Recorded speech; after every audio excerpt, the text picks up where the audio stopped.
AFTV, that wasn't in the script today, was it? We're all coming here expecting threes, fours, hat-trick by Gyökeres, maybe they were getting a bit carried away, but it wasn't in the script to lose again. That's 2 on the bounce in friendlies now. Should we be worried, or is it just purely a friendly, just everyone just chill out and relax? Yeah, look, I think pre-season is all about getting yourself ready for the first game of the season.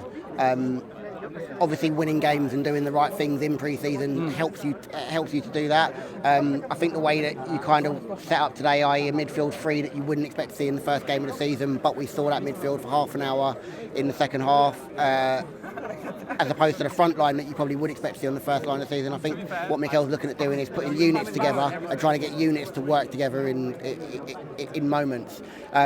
Which is what that's about, and I think Saturday, I think you'll see that a bit more. You'll probably see more Rice, Supermendy, Ødegaard with a little bit longer on the pitch, possibly ideally trying to play with Gyökeres a little bit to get used to him and him to get used to them.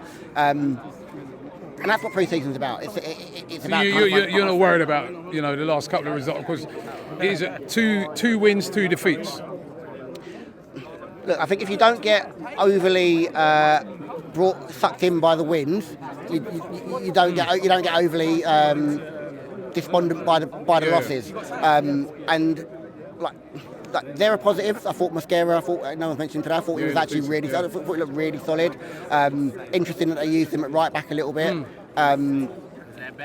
But and again, what we're starting to see now is a squad that's starting to build, where you see a completely different 11, except for Moreno, at the end, and you go, actually, every single one of those players has got a real big role to play, and that's probably what we've lacked in key moments of the season, particularly when you're trying to compete for major honours, and you get to February, March, April, tiredness starts to set in, and you want to know that you've got quality replacements, quality backups coming in, and I think what we're starting to see that. There's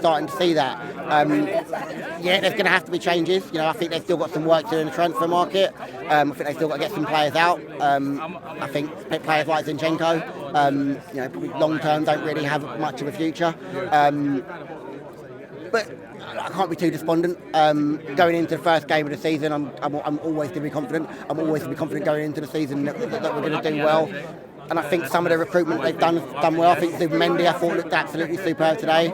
I think, again, having someone of that quality really brings out what Ødegaard can do, what Rice can do, and then you can give the ball to your ball players, to your Dowmans, who look superb today. I think we're going to see a lot more of him this season than we probably expected. Come on again, won another penalty. And I think that's also going to be a big part of our season. So, Archie, you just said about transfers, still, players to go out, but everybody's interested in the players to bring in. Is he? Do you think he's got a role to play if we could get him in here at Arsenal? Look, absolutely. I think that when you have a player like Eze, you've got someone that can beat a man in the middle of the park. I think beating a man out wide is fine, getting to the byline, cutting back, and then you're into the second phase. But what you see with Eze is when he picks the ball up, he beats a man, and then it just causes all sorts of panic and pandemonium. And you've got players running off, and then he's got the quality himself to just hit one from distance. And we don't probably have that with maybe an Ødegaard or Nwaneri. We saw some moments from Nwaneri today, but again, I still think that with his age, I think we've still got to kind of be a little bit patient with him. But I think Eze is the sort of player that you can kind of bring in, who is going to give you that quality.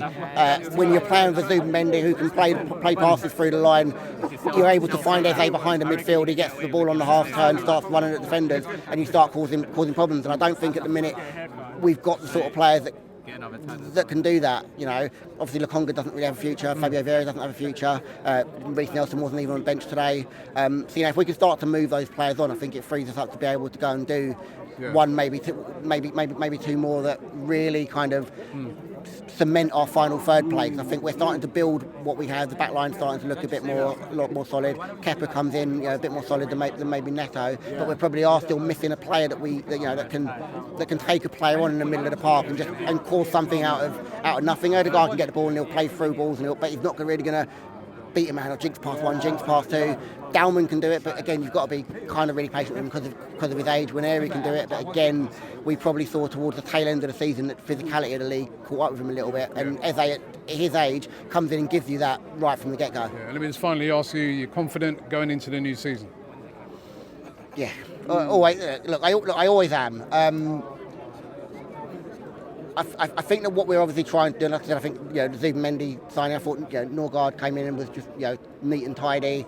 Like I said, what I'm starting to see now is a squad that's starting to build. Like I said, I think there are still some gaps that they probably need to iron out. Difficult watching Martinelli today. It was a pretty tough watch, particularly when someone like Dalman comes on the other side and there's so much excitement about him. He can beat a man going both ways. So you're concerned by that. And I think we move on the Zinchenkos, we move on the Lokongas, we move on the Vieiras, and bring in players that can really start to elevate us in that final third. And I think we've got a massive chance. Thanks.